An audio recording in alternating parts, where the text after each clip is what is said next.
Students, जैसा कि आप जानते हो दोस्त गुरु पर हम आपको पढ़ाते हैं मैथ्स का हर वो टॉपिक जो कि किसी भी कॉम्पिटिटिव एग्जाम के लिए बहुत ज़्यादा ज़रूरी है। इस चैनल पर आपको मैथ्स का पूरा कोर्स फ्री में करवाया जाएगा और हर टॉपिक आपको बिल्कुल डिटेल में करवाया जाता है, वो भी मेंस के लेवल तक। तो आज का हमारा टॉपिक रहेगा परसेंटेज। परसेंटेज की ये पहली क्लास है, पूरा कॉन्सेप्ट हम आपको डिटेल में बताएंगे।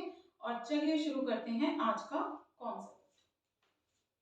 तो आज का हमारा टॉपिक है परसेंटेज।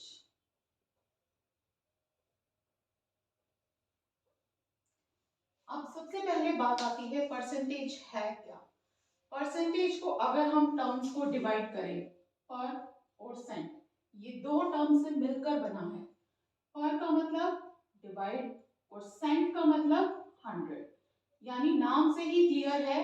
पर 100 यानी प्रति 100 वो चीज कितनी होगी, इसीलिए इसको बोलते हैं प्रतिशत। शत मतलब 100, ये शत मतलब 100, ठीक है। परसेंटेज का मीनिंग क्या हुआ, प्रति 100, पर 100, हर 100 में वो चीज कितनी होगी, राइट।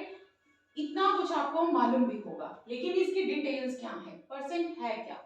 सपोज हमारे पास कोई चीज है, या जैसे हम मार्क्स से ही सबसे अच्छी तरह समझते हैं।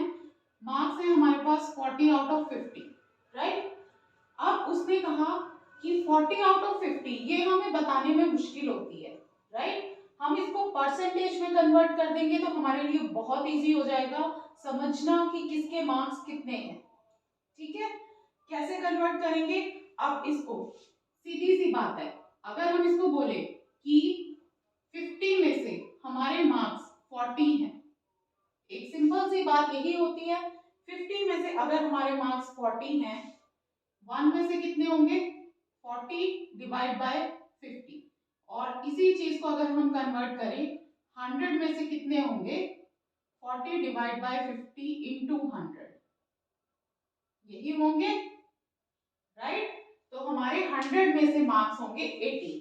बात सेम है कि या तो हम कहें कि 40 मार्क्स है हमारे 50 में से, या हम कहें 80 मार्क्स है हमारे 100 में से, राइट। तो क्या हुआ, 40 मार्क्स 50 में से वो बराबर हैं 80 मार्क्स 100 में से, ठीक है। तो प्रति 100, हर 100 में से कितनी वो चीज होगी, इसको हम क्या बोलेंगे, 80%, यानी परसेंट का मतलब डिवाइड बाय 100। और निकालते कैसे हैं इस चीज को, ये मतलब होता है इस चीज का कि 100 में से कोई चीज कितनी है। ये चीज तो हम बचपन से करते आए हैं, छोटी क्लासेस में खूब किया हमने ये चीज। तो वही चीज है ये कि परसेंटेज है क्या, प्रतिशत है क्या। 40 अगर 50 में से है तो 80 100 में से है, and that is equal to 80%। देखो रेशो हर बार सेम है, 4:5 का रेशो है यहाँ पर भी कितना है, 4:5 का रेशो है, ठीक है ना। तो हमारा रेशो हर बार सेम रहेगा।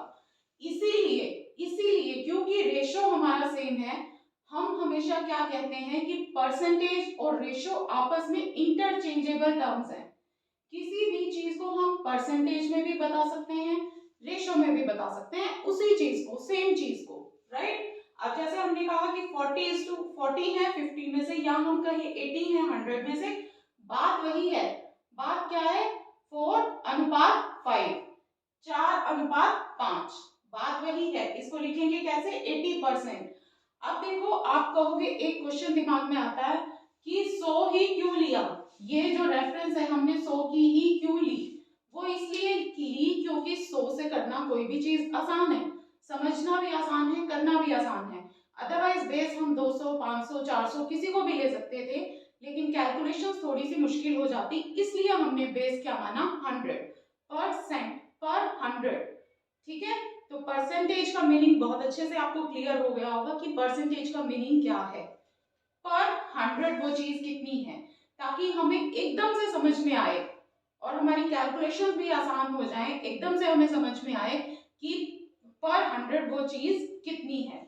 चाहे हमें कोई भी किसी भी बेस पे दिया हो, उसको जब हम 100 में कन्वर्ट करेंगे तो that means we are converting it into percentage और प्रतिशत, राइट। तो ये है परसेंटेज का कॉन्सेप्ट। आगे चलते हैं। अब देखो एक चीज देखो, अब आप कहोगे कि रेशो और परसेंटेज जब इंटरचेंजेबल टर्म्स हैं, किसी भी रेशो को किसी भी परसेंटेज हम आपस में चेंज कर सकते हैं। कोई और एग्जांपल ले लेते हैं। सपोज हमारे पास में 20 मार्क्स हैं 50 में से, तो 100 में से वो कितने हो जाएंगे? 40 हो जाएंगे। ठीक है, देखो यहां से भी रेशो की प्रॉपर्टीज प्रूव हो रही हैं। अगर 50 का दुगना किया है तो 20 का भी दुगना होगा, और रेशो फिर से वही रहेगी 2:5, और यहाँ पर भी रेशो क्या है 2:5। तो हम बड़ी आसानी से कह सकते हैं कि कोई भी परसेंटेज को हम रेशो में एक्सप्रेस कर सकते हैं, या फिर किसी भी रेशो को हम परसेंटेज में एक्सप्रेस कर सकते हैं। अब इसके बाद एक क्वेश्चन माइंड में जरूर आता है कि जब हमारे पास रेशो का कॉन्सेप्ट अवेलेबल था तो हमने परसेंटेज को क्यों निकाला? क्या जरूरत थी कि हमें परसेंटेज पर आना पड़ा? इसका रीजन मैं आपको बताती हूँ। देखो लास्ट टाइम जब हमने रेशो का कॉन्सेप्ट किया था, मैंने आपको एक एग्जांपल दिया था, राइट? प्रॉपर्टी का एग्जांपल दिया था कि प्रॉपर्टी डिवाइड की सन और डॉटर में, राइट?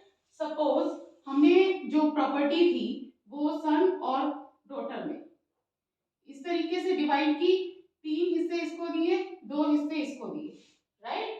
और हमने कहा कि टोटल प्रॉपर्टी को हमने 3:2 की रेशो में डिवाइड कर दिया है। यही बात थी, हमने कहा था 3:2 की। अगर एग्जांपल सेम भी नहीं है तो अब समझ लो, क्योंकि मुझे याद नहीं है उस टाइम क्या मैंने वैल्यूज लिए थे। 3 यानी 3 हिस्से हम अगर सन को देते हैं तो 2 हिस्से हम डॉटर को देंगे, ठीक है? लेकिन इसके लिए अगर मैं आपको ये चीज ना बताऊं, अगर मैं आपको ना बताऊं कि ये डॉटर का हिस्सा कितना है, ठीक है, अगर ये चीज आपसे बताई ना जाए, तो क्या सिर्फ सन का हिस्सा पता होने से आप ये बता सकते हो कि सन की प्रॉपर्टी डॉटर से कम है या ज्यादा है? नहीं बता सकते, क्योंकि अगर हम सिर्फ ये कहें कि सन को 3 हिस्से दिए हैं, राइट, हमें क्या पता कि क्या पता डॉटर को 1 हिस्सा दिया हो, क्या पता डॉटर को 2 हिस्से दिए हो, या 4 हिस्से दिए हो, या 3 दिए हो, हमें नहीं मालूम। जब तक हम सिर्फ सन की बात कर रहे हैं, हमें डॉटर के बारे में कुछ भी नहीं मालूम कि क्या हिस्सा उसको मिला, ठीक है? इसलिए रेशो में ये कमी कह लो या इस कॉन्सेप्ट का एक ड्रॉबैक कह लो कि हमें टोटल पता होना चाहिए कि टोटल हिस्से कितने थे। अब हम अगर कहेंगे कि टोटल हिस्से 5 थे, उसमें से 3 हमने डॉटर को दे दिए, तो बचे 2 हिस्से हम दे देते हैं डॉटर को। 3 हिस्से अगर हमने सन को दे दिए हैं, 2 हिस्से हम डॉटर को देंगे। लेकिन ये हमें कैसे पता चला? जब हमें पता था कि टोटल प्रॉपर्टी के हिस्से हमने 5 किए हैं, तभी हमें पता चला कि सन का हिस्सा ज्यादा है, डॉटर का हिस्सा कम है। यानी ये एक नेसेसिटी है इस कॉन्सेप्ट की कि हमें एक वैल्यू से नहीं पता चलता कि दूसरे का हिस्सा उससे कम है या ज्यादा है। क्लियर? अब बात करो परसेंटेज की। परसेंटेज में अब जैसे ये है, इसी को परसेंटेज में कन्वर्ट करो, सन का हिस्सा और डॉटर का हिस्सा। तो सन के हिस्से में आया 60%। अगर इसको मैं कन्वर्ट करूंगी, यानी 3 हिस्से हैं उसके पास टोटल में से उसके पास 3 हिस्से हैं 5 में से, 100 में कन्वर्ट करो परसेंटेज के लिए तो कितना आएगा? 60। ठीक है ना? 60% है। दैट मीन्स हमें पता चला सन के पास कितना है? 60%। क्या अब भी हमें ये बताने की जरूरत है कि डॉटर के पास कम है या ज्यादा है? नहीं, यहां से हमें डायरेक्ट पता चल रहा है कि सन के पास 60% है। दैट मीन्स सन के पास ज्यादा हिस्सा है, क्योंकि टोटल प्रॉपर्टी अंडरस्टूड है कि 100% है। ठीक है, तो इसलिए हमें ना दूसरे हिस्से की जरूरत है ना टोटल की जरूरत है। हमने सिर्फ एक ही हिस्से से बात कर ली कि हमारे पास अगर ये 60% है, दैट मीन्स कि डॉटर का हिस्सा उससे कम है। वो है कितना? 40%। सीधा सीधा हमने यहां से निकाल भी लिया कि डॉटर का हिस्सा कितना है।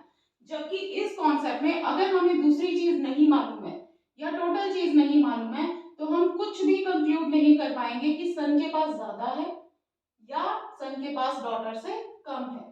और जबकि इस कॉन्सेप्ट में क्या है, हमें एक ही चीज से सारी इंफॉर्मेशन मिलती है। इसलिए हमें रेशो के साथ साथ परसेंटेज के कॉन्सेप्ट पे आना पड़ा। ठीक है, तो ये था परसेंटेज का प्रैक्टिकल मीनिंग, प्रैक्टिकल अप्रोच की परसेंटेज क्या है। आगे चलते हैं। अब देखो, कोई भी चीज अपने आप में पूरी की पूरी 100% होती है, ठीक है। चाहे कोई भी नंबर है, कोई प्रॉपर्टी है, कुछ भी है, उसको हम रेफरेंस क्या देंगे कि ये पूरी चीज 100% है। लाइक अगर हमारे पास नंबर है 45 या 50 या 60, कोई भी नंबर है तो ये अपने आप में 100% है। पूरा, इस पूरे नंबर को हम मानेंगे 100%, ठीक है।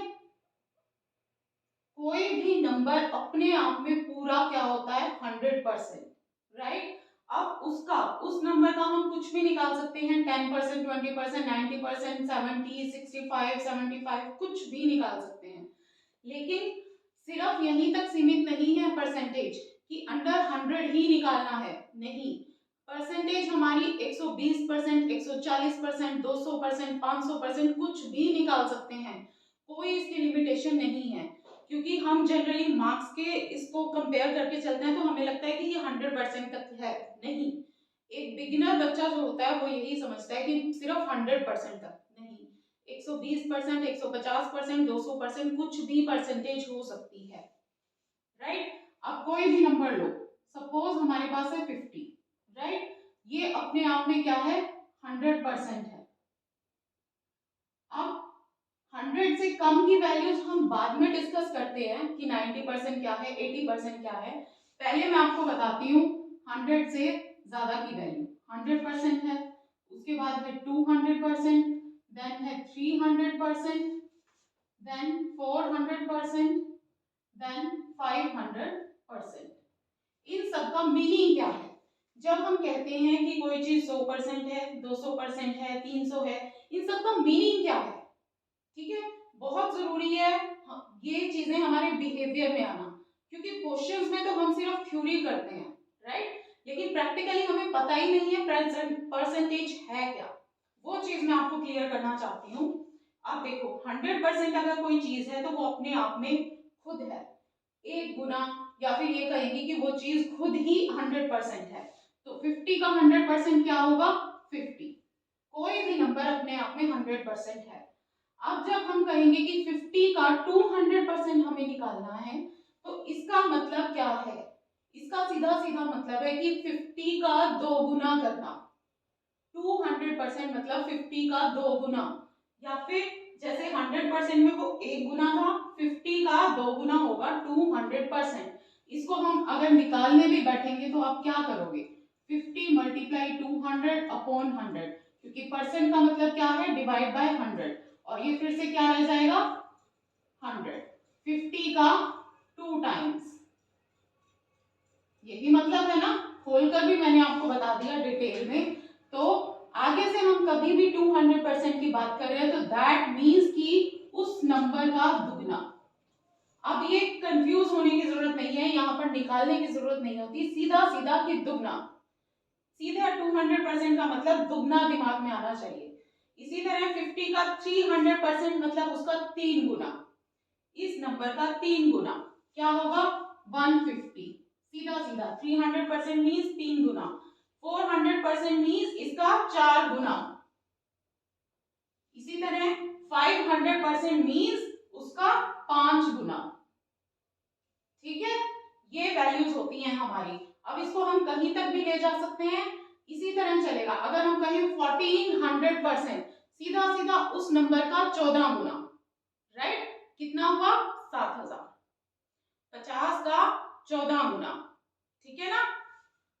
आप देखो, सॉरी 700। अब ये वैल्यूज हमने पढ़ ली, अब इनके बीच में क्या होता है 150%, इसके बीच में क्या होता है 250%, अब यहां क्या है 350%, ये क्या है 450%, राइट। अब 50 का 150% क्या होगा? जैसे ये 1 गुना था, ये 2 गुना था, तो इनके बीच की वैल्यू 1.5 गुना, यानी 50 का 1.5 गुना हमें निकालना है। 50 का 1 गुना प्लस आधा कितना हुआ 50 प्लस उसका आधा 25 यानी 75 इसकी वैल्यू हो गई, राइट। इसी तरह 50 का 2.5 गुना यानी 50 का दुगना 200 प्लस 50 का आधा, ये कितना हुआ 2.5 गुना, सॉरी 50 का दुगना कितना हुआ 100 और 100 प्लस 50 का आधा। इसी तरह 50 का 3.5 गुना, 50 का 350% क्या मतलब है उसका 3.5 गुना यानी 50 का 3 गुना करो पहले 150 और फिर उसका आधा और ऐड करो, ठीक है। 50 का आधा कितना हुआ 25, 150 और 25 कितना हुआ 175, ठीक है। अब 450% मतलब उसका 4.5 गुना यानी 4 गुना 200 और उसका आधा और 225, ठीक है।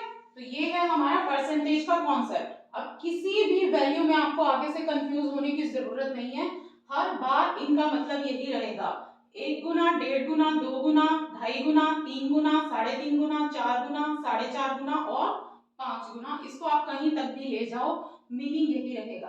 अब हमें परसेंटेज निकालने में दिक्कत बिल्कुल नहीं होनी चाहिए, ठीक है। बहुत बहुत बहुत इंपॉर्टेंट है ये कॉन्सेप्ट, इसलिए आपको बिल्कुल डिटेल में करवा रही हूँ। मैं नहीं चाहती कि जब इसके क्वेश्चन स्टार्ट हो तो आपको फिर से समझने में दिक्कत आए कि ये क्या हो रहा है, मैम क्या करवा रही है, नहीं, इसलिए आपको एक एक चीज डिटेल में बताकर चल रही हूँ।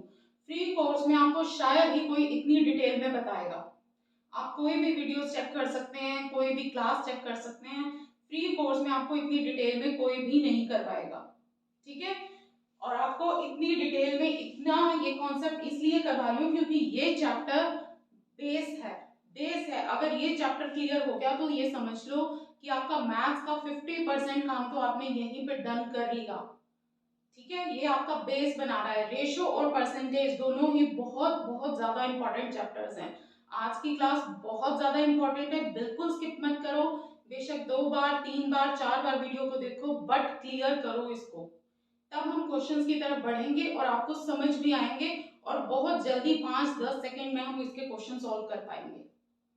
ओके, चलते हैं आगे। अब देखो हमने बात की कि 100% 200% ये बात कर ली, अब हम बात करेंगे 100% से कम की वैल्यूज की, यानी जैसे 10% क्या है, 20% क्या है, 30%, 40%, ठीक है ना, ये वैल्यूज कि ये वैल्यूज क्या हैं। देखो 10% अगर निकालना है हमें 50 का, नंबर हमारा यही है, 50 का 10% निकालेंगे तो वो क्या आएगा 5, सीधा सीधा 5, क्योंकि अगर 100 का 10% तो हमें मालूम है ना, 100 का 10% क्या है 10, ठीक है। अब जब 100 में से हमने 100 का 10% क्या है 10, ठीक है। अब जब हमने इस नंबर को आधा कर दिया तो इस नंबर को भी हम आधा कर देंगे, ये है परसेंटेज निकालने का दूसरा तरीका। देखो सारे तरीके इंपॉर्टेंट हैं और सभी सीखने बहुत जरूरी हैं, क्योंकि कभी हमारे माइंड में एकदम से कौन सा फ्लैश करता है, कभी हमें लगता है ये इजी है, कभी हमें लगता है कि ये अप्लाई करना इजी है, बाद में आपको समझ भी नहीं आएगा कि कौन सा अप्लाई कर गए आप, बस हो जाएगा क्वेश्चन, ठीक है ना। देखो जैसे हम कार चलाना सीखते हैं, शुरू में हम बहुत कंफ्यूज होते हैं, एक्सेलरेटर दबाएं, ब्रेक दबाएं या क्या दबाएं, हमें पता नहीं चलता, बहुत ज्यादा कंफ्यूजन रहती है, लेकिन धीरे धीरे आप वो सारी चीजें अपने कॉन्शियस सबकॉन्शियस माइंड से करने लगते हो ना, इसी तरह यही वही चीज है, आपको पता भी नहीं लगेगा बाद में कि आपने ब्रेक दबाया एक्सेलरेटर दबाया, बस अपने आप हो जाएगा, लेकिन अभी आपको एफर्ट लगाना पड़ेगा, ठीक है। तो 100 का जैसे हमने आधा किया, यहाँ पर हम 10 का भी आधा करेंगे, इस तरह 50 का 10% क्या हुआ 5 हुआ।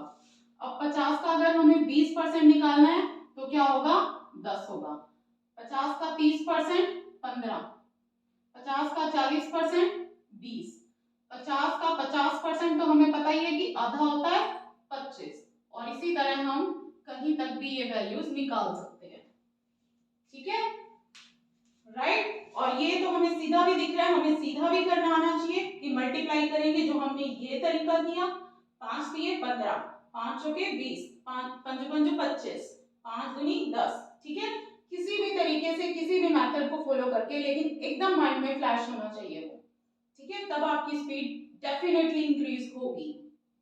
अभी हमने बात की ये, इसके बाद आते हैं हमारे पास परसेंटेज की एक टेबल, जो कि याद करना बहुत जरूरी है। मैं अभी बोर्ड पर लिख देती हूँ, फिर आपको समझाऊंगी कि ये कैसे लर्न करना है और क्या चीज है ये टेबल, कितनी काम आती है हमें ये आगे की कैलकुलेशंस में, और सिर्फ परसेंटेज में नहीं, पूरे एप्टीट्यूड में काम आएगी। ओके, तो बहुत इंपॉर्टेंट है, मैं अभी लिख देती हूँ। तो फ्रेंड्स, ये है हमारी परसेंटेज की टेबल।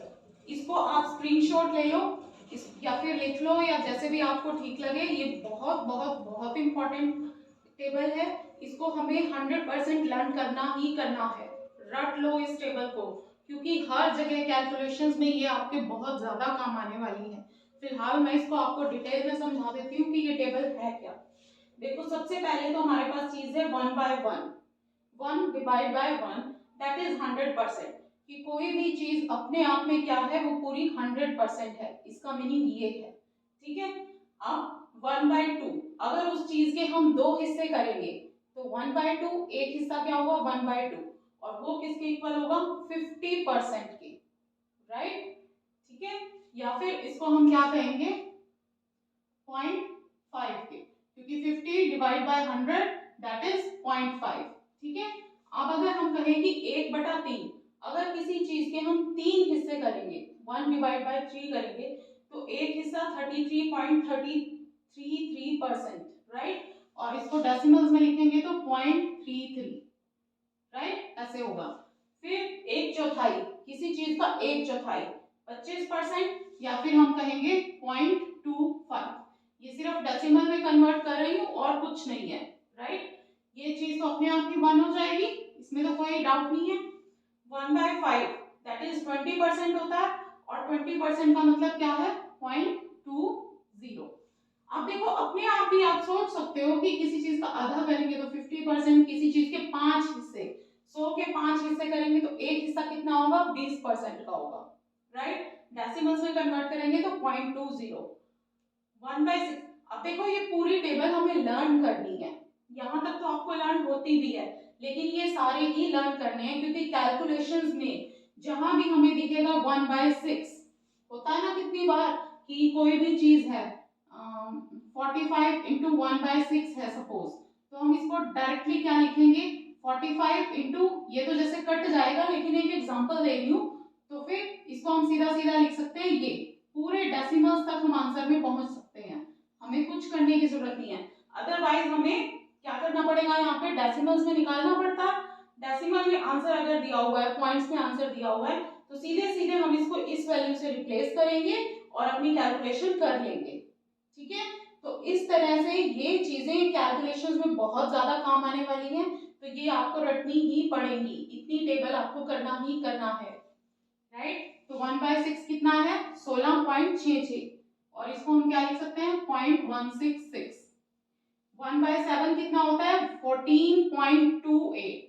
देखो, इसको थोड़ा सा याद करने का तरीका भी है। अब जैसे यहाँ पर 6 है तो ये 6 6 6, ठीक है। 7 है तो 7 दूनी 14, 14 दूनी 28। ये तरीका है थोड़ा सा माइंड को एड देने का कि मेमोरी में रहे वो चीजें। 14.28 या फिर 0.1428, ये सीधा सीधा हम इस फ्रैक्शन से हम डेसिमल में पहुंच सकते हैं। That is why this table is very very important. 1/8 यानी 12.5 यानी 0.125। कहीं भी हमें 1/8 दिखेगा तो हम उसको इमीडिएटली रिप्लेस कर सकते हैं 0.125 से। अब 1/9 11.11, इसको हम रिप्लेस करेंगे 111। कितने भी डेसिमल तक हमें आंसर निकालना है, 2 डेसिमल तक निकालना है तो 0.11, 3 तक निकालना है तो 0.111, 4 तक निकालना है तो 0.1111। ठीक है, इसलिए बहुत ज्यादा जरूरी है। 1/10 इज इक्वल टू 10%, इसको क्या लिखेंगे हम 0.10। ठीक है, 9.09, 11वां हिस्सा क्या है किसी चीज का 9 पॉइंट। अब देखो, यहाँ पर भी याद करने का तरीका है, आगे बताती हूँ। 1/8 ये बहुत ज्यादा इंपॉर्टेंट हो जाता है, 12.5 बहुत ज्यादा यूज होता है। अब 1/11 है, 9 करेगी 0.0909, 0.0833, 0.0769, 0.0714, डेसिमल 0666, डेसिमल 0625। देखो इतनी वैल्यूज तो आपको अपनी मेमोरी में रखनी ही पड़ेगी, तभी हम कैलकुलेशंस कर पाएंगे किसी भी चैप्टर की बहुत इजीली। फिर हमें कैलकुलेशंस के लिए एफर्ट अलग से लगाने की जरूरत नहीं पड़ेगी।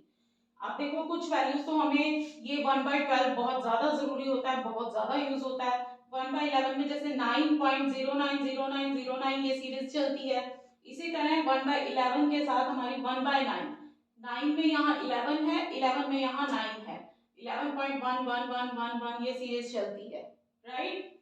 इसी तरह 1/15 बहुत इंपॉर्टेंट है, 1/16 बहुत इंपॉर्टेंट है, बहुत ज्यादा ये चीजें यूज होंगी आपकी कैलकुलेशंस में। इसका स्क्रीनशॉट लो और इसको एज इट इज लर्न करना ही करना है, ठीक है। ये हर चीज का मैंने आपको बता दिया कि किसी चीज के कितने हिस्से करेंगे तो हमारे पास एक हिस्सा कितना आएगा। परसेंटेज में भी वैल्यूज बताई, डेसिमल्स में भी बताई, ठीक है। बहुत जरूरी है इनको लर्न करना, ओके। अब देखो मैं आपको एक चीज और यहाँ पे ही क्लियर कर देती हूँ ताकि हमें आगे दिक्कत ना आए। बहुत इंपॉर्टेंट है, देखो कोई भी रैंडम नंबर है हमारे पास, सपोज है 1 2 3 4 5, ये एक नंबर हमारे पास है। अब हमें सीधे सीधे कोई कहे कि इसका 10% निकालना है, पहले तो ये पता है हमें कि इस नंबर का 100% कितना है, बहुत अच्छे से हमें क्लियर है कि इस नंबर का 100% ये है, ठीक है। अब हमें कोई कहता है कि इसका 10% निकालना है, तो सोचना नहीं है, सिर्फ एक नंबर से पहले आपको डेसिमल लगाना है, that is 10% of this number, सोचना नहीं है, ठीक है। उसके बाद अगर हमें कहें कि 1% निकालना है तो कुछ नहीं करना, डेसिमल को एक नंबर और पहले लगाना है। देखो जीरो जैसे जैसे कम हो रही हैं, डेसिमल पहले यहाँ था, ये नंबर कुछ इस तरह से था, ठीक है। फिर अब डेसिमल एक जब एक प्लेस और कम हो गया, डेसिमल अब 2 प्लेस कम हो गया, यहाँ से 2 जीरोस कम हो गए, ठीक है। ये सीरीज इसी तरह से चलती है, यहाँ पर नंबर कुछ भी हो सकता है, नंबर का हमें कुछ नहीं देखना, सिर्फ प्लेस देखना है कि डेसिमल कहाँ पे आएगा, सीधे सीधे हमें पता चल जाएगा कि इसका 10% क्या है, 100% क्या है, 1। इससे भी आगे अगर हम जाएं तो 0.1% क्या है इस नंबर का, 12.345। सिंपली डेसिमल को एक नंबर और इधर कर दो। अब फिर से 0.01% क्या है इस नंबर का, 1.2345। अगेन अब कोई पूछे 0.001% क्या है, सिंपली डेसिमल यहां आ जाएगा। अब भी अगर और आगे जाना है 0.0001%, तो क्या करेंगे 0.01235। तो इस तरह से ये सीरीज हमारी चलती रहेगी, ठीक है। किसी भी नंबर का हम 100%, 10%, 1%, जैसे जैसे यहाँ से जीरोस कम हो रही है, डेसिमल इधर जा रहा है, वैसे वैसे यहाँ से भी डेसिमल हमारा लेफ्ट साइड में शिफ्ट होगा। यहाँ से भी हम लेफ्ट साइड में शिफ्ट हो रहे हैं, तो यहाँ से भी हम लेफ्ट साइड में शिफ्ट होंगे। इसलिए किसी भी नंबर का 10%, 100% ये निकालने में तो बिल्कुल दिक्कत नहीं आनी चाहिए, ठीक है। बिगिनर्स को ये बात नहीं पता होती, इसलिए मैंने डिटेल में बता दी। अगर आपको पहले से मालूम है तो बहुत अच्छी बात है, क्योंकि इसके बिना आगे नहीं बढ़ सकते। और देखो जब हमारे पास 10% आ गया है तो 20% निकालने में कोई दिक्कत नहीं है, क्या करना है, इसका डबल सीधा, ठीक है ना। अगर इसका हम डबल कर देंगे 1234.5 का 20% निकालना है तो सीधा सीधा इसका डबल हो जाएगा, राइट। अगर हमें निकालना है इसका 200% तो सीधा क्या होगा, इस नंबर का 1234.5 का 20 टाइम्स हो जाएगा। क्या दिक्कत है, कुछ नहीं। या फिर 100% का हम दुगना कर सकते हैं, बात सेम है। 10% निकाल के उसका 20 टाइम्स करेंगे, या फिर 100% का सीधे सीधे दुगना करेंगे तो भी वो 200% पे पहुंच जाएगा। तरीके से हम अपने आंसर पे पहुंच सकते हैं। बहुत बहुत ज्यादा जरूरी है इन चीजों को समझना, इसलिए बार बार आपको इस चीज पे जोर दे रही हूँ कि वीडियो को देखिए, 2 बार 3 बार 4 बार देखिए, क्लियर करके अपने कॉन्सेप्ट्स को आगे बढ़ना है, तभी आप अपनी मंजिल तक पहुंच पाओगे। ठीक है ना? प्रैक्टिस बार बार करनी है, बहुत करनी है, टाइम पूरा देना है। राइट? टाइम देने से बिल्कुल भी हिचकना नहीं है। आज मेहनत करनी पड़ेगी, तभी आप कल अच्छे दिन देख पाओगे। राइट? तो स्टूडेंट्स, आज का सेशन इतना ही था। आज की हम वीडियो यहीं पे खत्म करते हैं। और अगर आपको वीडियो अच्छी लगती है, आपको कॉन्सेप्ट समझ में आ रहे हैं, क्योंकि मैं बहुत डिटेल में करवा रही हूँ, तो प्लीज वीडियो को लाइक करें और शेयर करें, और चैनल को सब्सक्राइब करना मत भूलें, बेल नोटिफिकेशन को भी प्रेस करें। ओके स्टूडेंट्स, मिलते हैं नेक्स्ट वीडियो में। Thank you.